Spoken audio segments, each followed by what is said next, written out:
से सबसे पहले यहाँ पर हम बात कर लेते हैं, पूर्व डीएसपी वो रहे हैं शैलेंद्र जी। जो एम्बुलेंस को लेकर यहाँ पर बातें सामने आई हैं वो हैरान करती हैं, लेकिन पहले की सरकारों में जो कुछ हुआ, जो यहाँ पर संरक्षण देने की कोशिश की गई, वो अपने आप में ये स्पष्ट करता है कि ये सब रोका जा सकता था लेकिन रोका नहीं गया। और आखिर दबाव कैसा रहा शैलेंद्र जी?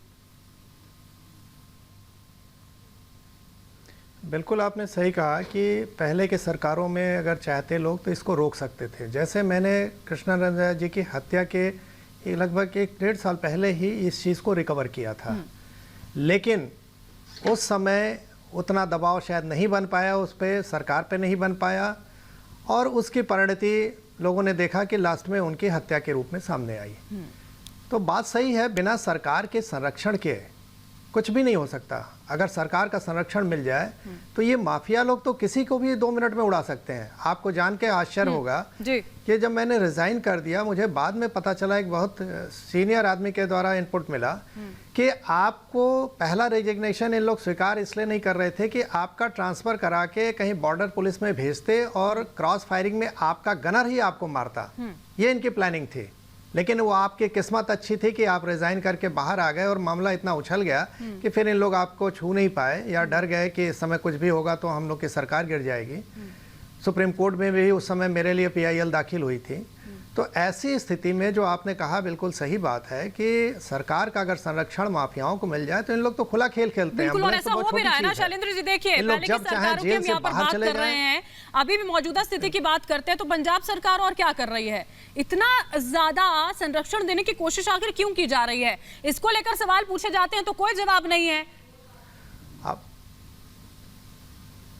बिल्कुल आपने सही कहा। देखिए, मैंने अलका राय जी ने, जो कृष्णानंद जी की पत्नी है, उन्होंने राहुल गांधी और प्रियंका गांधी को लेटर लिखा, सोनिया गांधी को भी शायद लिखा, और उसमें उन्होंने कहा कि पंजाब में आपकी सरकार है, क्या बिना आप लोग की जानकारी में पंजाब सरकार उनको इतना खुला संरक्षण दे रही है जी? और इन लोगों ने उसके जवाब में कोई भी न ट्वीट किया न जवाब दिया। बिल्कुल। तो इसको क्या माना जाए?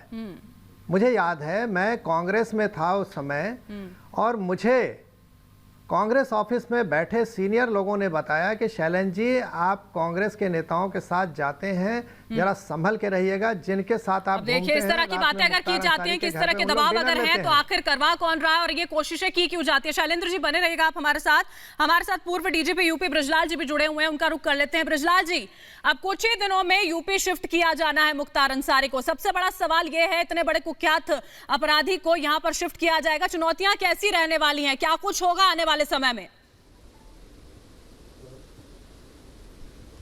ऐसा है, मुख्तार अंसारी जो आशंका व्यक्त कर रहे हैं, उनकी पत्नी राष्ट्रपति को पत्र लिख रहे हैं कि उनके पति की जान को खतरा है।